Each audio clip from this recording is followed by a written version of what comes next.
देहरादून नगर निगम के 100 वार्डों पर 431 लोगों ने भरा पर्चा। 11 वार्डों में बीजेपी कांग्रेस के बीच सीधा मुकाबला। 27 वार्ड में देखने को मिल सकेगा त्रिकोणीय मुकाबला।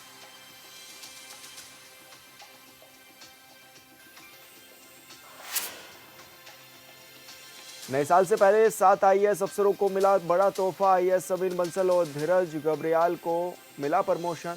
सी रविशंकर ज्योति यादव को भी पद उन्नति।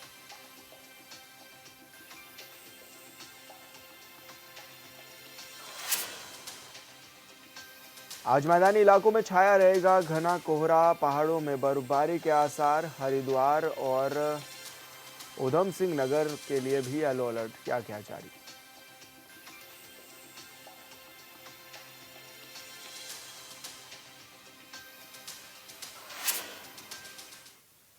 नमस्कार, हॉर्नबिल टीवी देख रहे हैं आप। मैं हूं आपके साथ विशाल कर। बड़ी खबर का रुख करेंगे। उत्तराखंड में 24 घंटे खुले रहेंगे होटल रेस्टोरेंट। पर्यटकों को देखते हुए सरकार ने लिया बड़ा फैसला। श्रम विभाग के उप सचिव ने जारी किया आदेश। बर्फबारी नए वर्ष का सेलिब्रेशन का लुत्फ उठा सकेंगे पर्यटक। पार्किंग से लेकर व्यवस्थाएं भी दुरुस्त की गई हैं। तो ये बड़ी खबर आपको बता रहे हैं, जहां पर रेस्टोरेंट खुले रहेंगे और होटल्स इस दौरान खुले रहेंगे ताकि पर्यटकों को किसी तरह की परेशानियों का सामना ना करना पड़े। तो बड़ी खबर आपको बता रहे हैं, जहां पर बर्फबारी और नए साल का सेलिब्रेशन कर सकेंगे पर्यटक। और ऐसे में पार्किंग से लेकर व्यवस्थाओं को भी दुरुस्त किया गया है। साथ ही पुलिस प्रशासन ने भी अपनी तैयारियां पूरी कर ली हैं। उत्तराखंड में 24 घंटे खुले रहेंगे होटल और रेस्टोरेंट। इसको लेकर निर्देश भी जारी हो चुके हैं। पर्यटकों को देखते हुए राज्य सरकार ने यह बड़ा फैसला लिया है ताकि आने वाले पर्यटकों को किसी भी तरह की परेशानियों का सामना न करना पड़े। और श्रम विभाग के उप सचिव ने ये आदेश भी जारी किए हैं।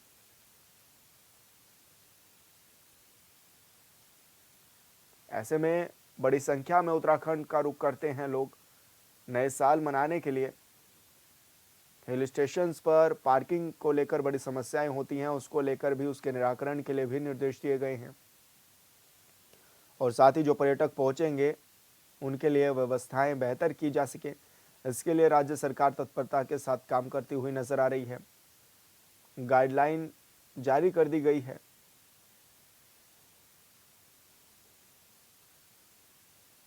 और संवाददाता योगेश आर्या हमारे साथ फोन लाइन पर जुड़ गए हैं। योगेश, क्या कुछ जानकारी मिल रही है, किस तरह की तैयारियां हैं पर्यटकों को लेकर?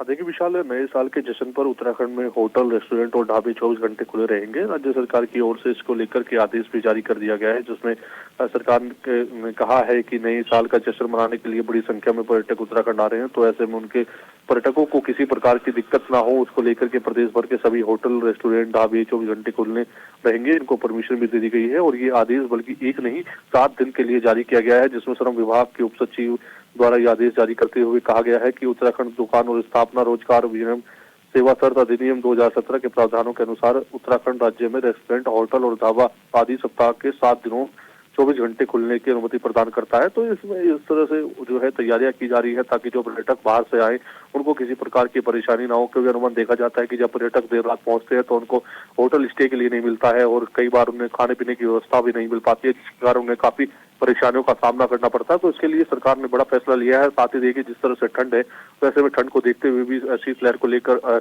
मुख्यमंत्री पुष्कर सिंह धामी ने इसकी बैठक की थी और साथ ही रेन बसेरों की संख्या बढ़ाने के लिए कहा गया है। साथ ही चौक चौराहों पर अलाव की व्यवस्था करने के लिए कहा गया है। साथ ही उन्होंने कहा है कि जो पर्यटक आ रहे हैं उनको किसी प्रकार की परेशानी ना हो, खुले में कोई भी पर्यटक या कोई भी व्यक्ति आसमान के नीचे सोता नजर न आए ना, उनको रेन बसेरे की जो व्यवस्था है उसके अंदर ले जाया जाए ताकि वहां पर वो आराम से विश्राम कर सके। तो ऐसे में देखिए प्रशासन जो है पूरी तरीके से तैयार है नए साल के जश्न को लेकर। पर्यटक आ रहे हैं क्योंकि अनुमान देखा जाता है कि हिमाचल की ओर जिस तरह से लोग जाते हैं वहां पर जाम की समस्याएं पैदा होती है, तो अब लोगों ने जो है वहां का रुख छोड़कर ज्यादातर उत्तराखंड का रुख करना शुरू कर दिया है। तो ऐसे में उत्तराखंड जिस तरह से पर्यटक लगातार पहुंच रहे हैं, तो निश्चित तौर पर जो है संख्या को देखते हुए प्रशासन भी पूरी तरह तैयार है।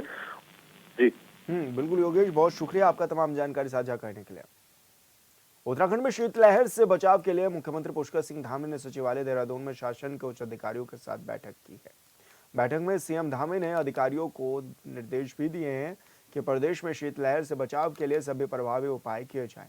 साथ ही शीतलहर से बचाव के लिए पूरी सतर्कता बरती जाए। उन्होंने कहा है कि यह सुनिश्चित किया जाए कि जिलों के रैन बसेरों में ठहरने वालों के लिए जरूरी सुविधाएं उपलब्ध हों और शासन के वरिष्ठ अधिकारी और जिलों में डीएम और एसपी रैन बसेरों की व्यवस्थाओं का समय समय पर निरीक्षण करते रहें।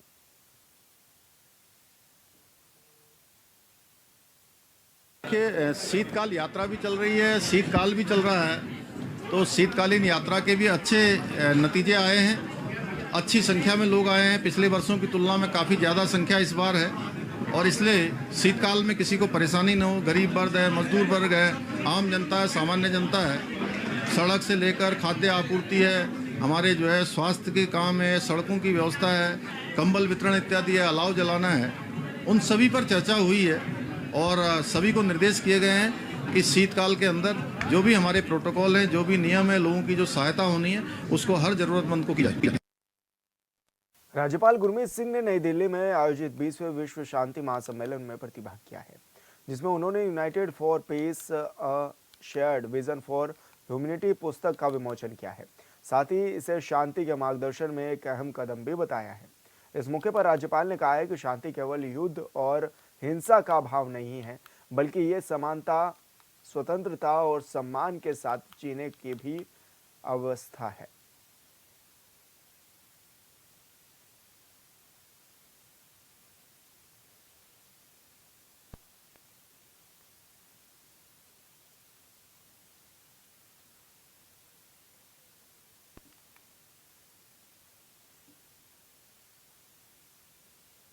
मुख्यमंत्री आवास देहरादून में मेजर जनरल मनोज तिवारी ने मुख्यमंत्री पुष्कर सिंह धामी से मुलाकात की। मुलाकात के दौरान मेजर जनरल मनोज तिवारी ने बताया कि अग्निवीर भर्ती में उत्तराखंड से 4500 अभ्यर्थियों का चयन किया गया है। इसी के साथ ही 2000 खाली पदों पर भी जल्द भर्ती की जाएगी। वहीं मेजर जनरल मनोज तिवारी ने कहा है कि आने वाली भर्तियों में भी राज्य से ज़्यादा युवा हिस्सा ले सकेंगे और राज्य और जिला स्तरों पर कैंप लगाए जाएंगे।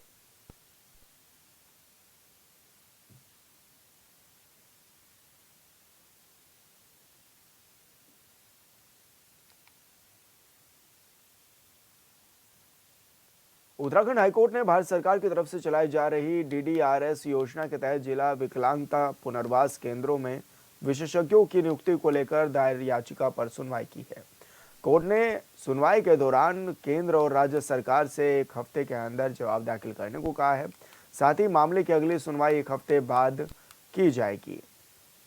बता दें कि ये योजना मानसिक और शारीरिक रूप से दिव्यांग लोगों के पुनर्वास और सामाजिक पुनर्मिलन के लिए चलाई जा रही है।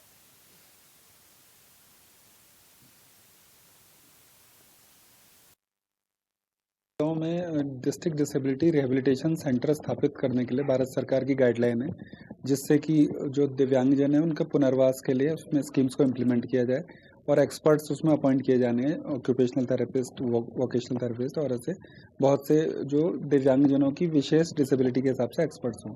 लेकिन उत्तराखंड में सिर्फ एक ही जिला है जहां पूरा इसका स्ट्रक्चर स्थापित है और जिसमें जो विशेषज्ञ हैं वो नियुक्ति किए गए हैं सिर्फ टिहरी में, और जिसमें 100% फाइनेंस भारत सरकार दे रही है। जबकि अन्य जिलों में स्थिति यह है कि डीडीआरसी स्थापित तो हैं लेकिन वहाँ पे कोई स्टाफ और या उन पे इंफ्रास्ट्रक्चर नहीं मौजूद है। टीकाकर्ता जो सोसाइटी है, रोशनी सोसाइटी, वो जो इंटेलेक्चुअली डिसेबल्ड बच्चे होते हैं, जो मानसिक दिव्यांग बच्चे हैं, उनके पेरेंट्स की एक संस्था है। कोर्ट ने भारत सरकार से और उत्तराखंड सरकार से इस संबंध में लिखित इंस्ट्रक्शंस मांगे हैं 1 सप्ताह के अंदर। हरिद्वार में नगर निकाय चुनाव को लेकर बीजेपी और कांग्रेस कार्यकर्ताओं में उत्साह देखने को मिल रहा है। इस बीच हरिद्वार विधायक मदन कौशिक ने जानकारी देते हुए बताया है कि बीजेपी ने किरण जैसल को हरिद्वार से मेयर प्रत्याशी घोषित किया है। वहीं किरण जैसल के नाम की घोषणा के बाद से स्थानीय जनता में काफी खुशी का माहौल भी है। विधायक कौशिक ने जनता को भरोसा दिलाते हुए कहा है कि पिछले 5 सालों में हरिद्वार को बहुत निराशा हाथ लगी है, लेकिन अब प्राथमिकता के साथ विकास कार्यों को पूरा किया जाएगा।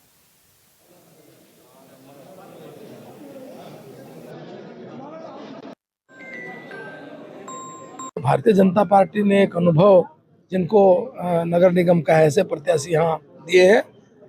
5 साल तक बहुत निराशा हरिद्वार की जनता को नगर निगम से मिली। एक अपेक्षा थी लेकिन वो अपेक्षा पर खरे नहीं उतरे।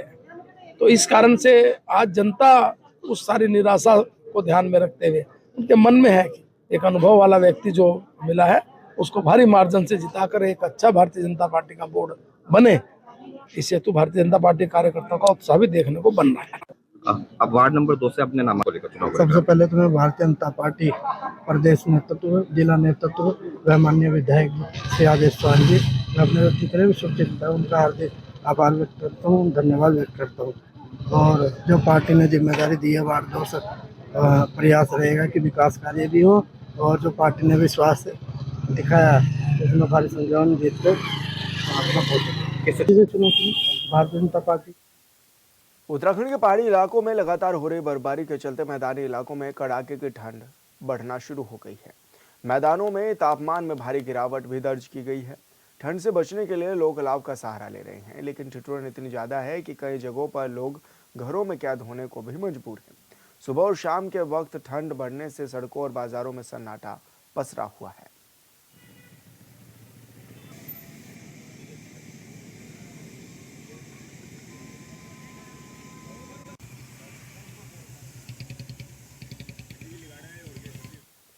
और संवाददाता मनोज कश्यप हमारे साथ फोन लाइन पर जुड़ गए हैं। मनोज, किस तरह की तस्वीरें नजर आ रही हैं मैदानी इलाकों में, और ठंड अब कितना बढ़ना शुरू हो गई है?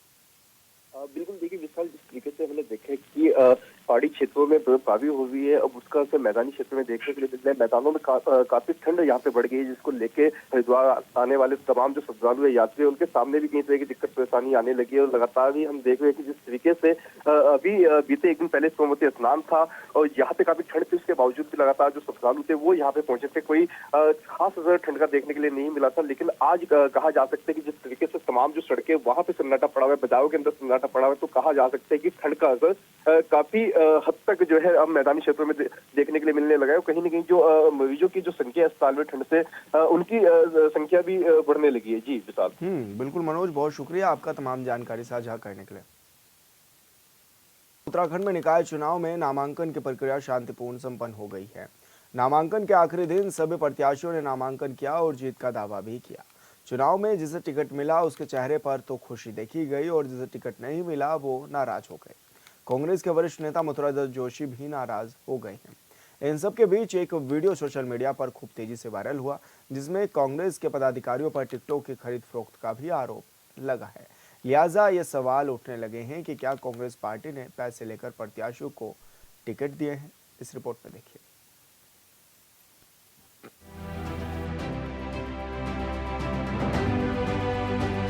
उत्तराखंड में 11 नगर निगम, 43 नगर पालिका परिषद और 46 नगर पंचायत समेत 100 निकायों में चुनाव हो रहा है, और दोनों राष्ट्रीय पार्टियों यानी कांग्रेस और बीजेपी के अलावा आम आदमी पार्टी और क्षेत्रीय दल यानी यूकेडी के प्रत्याशियों ने भी आखिरी दिन नामांकन किया है। इन सब के बीच कांग्रेस के प्रदेश इकाई के उपाध्यक्ष संगठन मथुरा दत्त जोशी पार्टी से नाराज हो गए। मथुरा दत्त जोशी का कहना है कि इतने दिनों से पार्टी की सेवा करने के बाद भी पिथौरागढ़ से उनकी पत्नी रुक्मणी जोशी को पार्टी ने टिकट नहीं दिया। मैंने माननीय पार्टी हाईकमान से कहा था कि भाई मुझको भी मौका दे दीजिए, क्योंकि विधायक में आप मुझे मौका नहीं देते हो, वहाँ कहते हो कि मयूख मेहरा आपके विधायक हैं और उनको टिकट देना है, ठीक है आप दीजिए, लेकिन कहीं तो हमको एडजस्ट करोगे। पार्टी ने हमारी अनदेखी की है, और जिस तरीके की अनदेखी हुई है काम करने के बाद, उससे मुझे पीड़ा हुई है। बीजेपी और कांग्रेस ने सभी 11 नगर निगमों में जिन्हें उम्मीदवार बनाया है, उसमें बीजेपी और कांग्रेस के मेयर उम्मीदवार कुछ इस तरीके से हैं। देहरादून नगर निगम में बीजेपी ने सौरभ थपियाल को उम्मीदवार बनाया है, तो कांग्रेस ने वीरेंद्र पोखरियाल पर अपना भरोसा जताया है। ऋषिकेश नगर निगम की बात करें तो यहाँ से बीजेपी के उम्मीदवार शंभू पासवान है, तो कांग्रेस ने यहाँ अपना उम्मीदवार दीपक जाटव को बनाया है। रुड़की नगर निगम में बीजेपी की उम्मीदवार अनीता देवी अग्रवाल हैं, तो कांग्रेस से यहाँ पूजा गुप्ता कांग्रेस की उम्मीदवार हैं। हल्द्वानी नगर निगम में बीजेपी के उम्मीदवार गजराज सिंह बिष्ट हैं, तो कांग्रेस के उम्मीदवार ललित जोशी हैं। काशीपुर नगर निगम की बात करें तो यहाँ बीजेपी के उम्मीदवार दीपक बाली हैं, तो कांग्रेस के उम्मीदवार संदीप सहगल हैं। हरिद्वार नगर निगम में बीजेपी ने किरण जैसल पर भरोसा जताया है, तो वहीं कांग्रेस ने अमरेश वालियान पर भरोसा जताया है। श्रीनगर नगर निगम की बात करें तो यहाँ बीजेपी की उम्मीदवार आशा उपाध्याय है, तो वहीं कांग्रेस ने मीना रावत को अपना उम्मीदवार बनाया है। कोटद्वार नगर निगम में बीजेपी ने शैलेंद्र रावत को अपना उम्मीदवार बनाया है, तो वहीं कांग्रेस ने रंजना रावत को अपना उम्मीदवार बनाया है। अल्मोड़ा नगर निगम की बात करें तो यहाँ बीजेपी ने अजय वर्मा को अपना उम्मीदवार बनाया है, तो वहीं कांग्रेस ने भैरव गोस्वामी को अपना उम्मीदवार बनाया है। रुद्रपुर नगर निगम की बात करें तो यहाँ बीजेपी ने विकास शर्मा पर अपना भरोसा जताया है, वहीं कांग्रेस ने मोहन खेड़ा पर अपना भरोसा जताया है। पिथौरागढ़ नगर निगम से बीजेपी ने कल्पना देवलाल पर अपना भरोसा जताया है, तो वहीं कांग्रेस ने अंजू लुंठी को यहाँ से उम्मीदवार बनाया है। अपने पुराने स्वरूप में आए। दून का एक विश्व स्तरीय पहचान है। दून की देहरादून में रहने का एक बड़ा सौभाग्य लोग मानते हैं, और जो एक बार इधर आता है तो इधर ही का होके रह जाता है। इस प्रकार की दून घाटी है, तो इस दून घाटी का स्वरूप पुराने रूप में लौटे और उससे भी ज्यादा खूबसूरत हो। और दून में तमाम तरह की समस्याएं जनसंख्या के वजह से ज्यादा हो रही हैं, जैसे यातायात की समस्या है, कहीं जाम की समस्या है, या कहीं पे स्वच्छता की समस्या है। तो इन सब का निराकरण करने के लिए अपने तमाम जो अपने 100 वार्ड हैं, इनके पार्षदों के साथ बैठ के भी, प्रबुद्धजनों के साथ बैठ के, अपने वरिष्ठ नेताओं के साथ बैठ के मैं इसको कैसे दूर किया जा सकता है और कैसे पहले नंबर पे जो देहरादून है ये नगर निगम पूरे देश भर में आए। मेरे ये प्रदेश में 11 नगर निगम है, लेकिन सबसे ज्यादा चर्चा देहरादून नगर निगम की हो रही है। ऐसा इसीलिए क्योंकि देहरादून राजधानी है, जहां बीजेपी ने सौरभ थपियाल तो कांग्रेस ने वीरेंद्र पोखरियाल को उम्मीदवार बनाया है। बीजेपी का दावा है कि देहरादून सहित उत्तराखंड की जनता सीएम धामी के विकास कार्यों से खुश है, इसीलिए सभी सीटों पर बीजेपी प्रत्याशियों की जीत तय है। इधर कांग्रेस नेताओं का दावा है कि बीजेपी की डबल इंजन वाली सरकार में कोई भी ऐसा काम नहीं हुआ जिससे जनता गर्व महसूस करे। कांग्रेस नेताओं का कहना है कि प्रदेश की जनता बीजेपी की सरकार के झांसे में अब नहीं आने वाली है। निकाय चुनाव को लेकर कांग्रेस नेता कहते हैं कि पहाड़ों में न तो सड़क की स्थिति ठीक है, न ही पेयजल, शिक्षा, न ही स्वास्थ्य की उचित व्यवस्था है, लिहाजा लोग आज भी पहाड़ों से पलायन कर रहे हैं।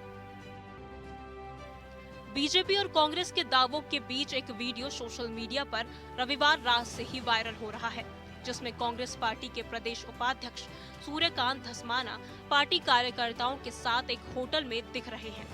वीडियो में एक महिला और एक पुरुष टिकट को लेकर हंगामा करते दिखाई दे रहे हैं और आरोप लगा रहे हैं कि होटल में बैठकर पार्टी के नेता पैसा लेकर टिकट की चर्चा कर रहे हैं। वीडियो की सच्चाई क्या है ये तो जांच का विषय है, लेकिन इसे लेकर अब राजनीति भी चरम पर है। देखिए, बड़ा दुर्भाग्य है कि उत्तराखंड देवभूमि है, और जिस प्रकार से वीडियो वायरल हुआ, जो उसमें देखा गया, जिस तरह से जो बातचीत हो रही है, ये दलाली का जो काम किया जा रहा है, ये हम सबके लिए शर्मनाक है और ये दुखद विषय है, चिंताजनक है।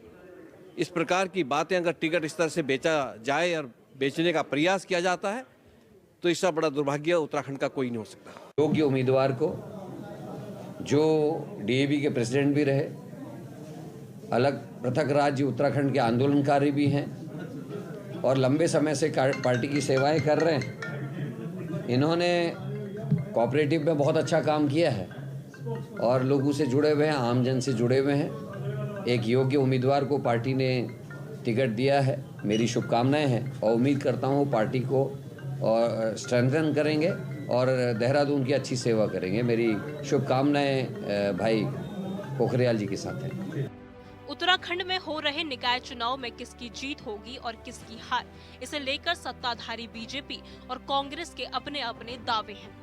राज्य में 2017 से ही बीजेपी की डबल इंजन वाली सरकार है, लिहाजा बीजेपी के नेता अक्सर विकास कार्यों के दम पर जनता के साथ होने का दावा करते हैं। बीजेपी के नेता अक्सर ये कहते हैं कि बीजेपी सरकार के मुखिया ऐसी नीतियों पर काम कर रहे हैं जिससे प्रदेश वासियों को फायदा हो रहा है, जबकि कांग्रेस नेता सरकार की खामियां गिनाते रहते हैं।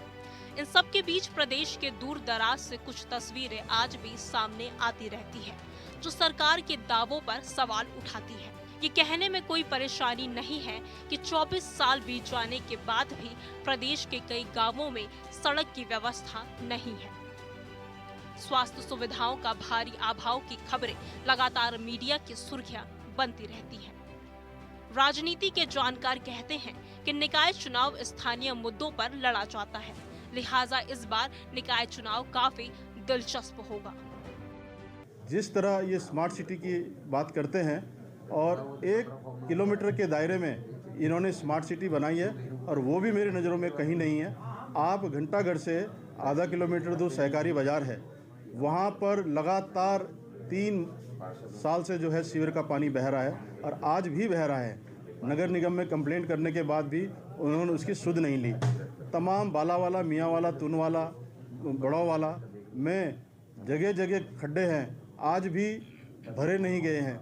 और जिस तरह की घटना विगत 1 महीना पहले हुई थी जिसमें से 15 लोगों की शहादत हुई, उसी को मद्देनजर तो इन्होंने घंटाघर पर जो वो बनाया स्पीड ब्रेकर बनाया, उसमें भी कई घटनाएं घटी हैं जिसमें कई लोग घायल भी हुए हैं और उसके बाद इन्होंने रातों रात उसे तोड़ा। उसका जवाब देना मुश्किल हो गया और हम लोग सभी मिलकर जितने भी प्रदेश की जो देहरादून की जो जनता है मिलेंगे और जो इन्होंने 15 साल में खड्डे जो खोदे हैं, जो इन्होंने घपला किया है और उसको उजागर करने का काम करूंगा और 5 साल में जो एक स्वच्छ देहरादून बनाने की मेरी परिकल्पना है, मैं उस पर काम करूंगा।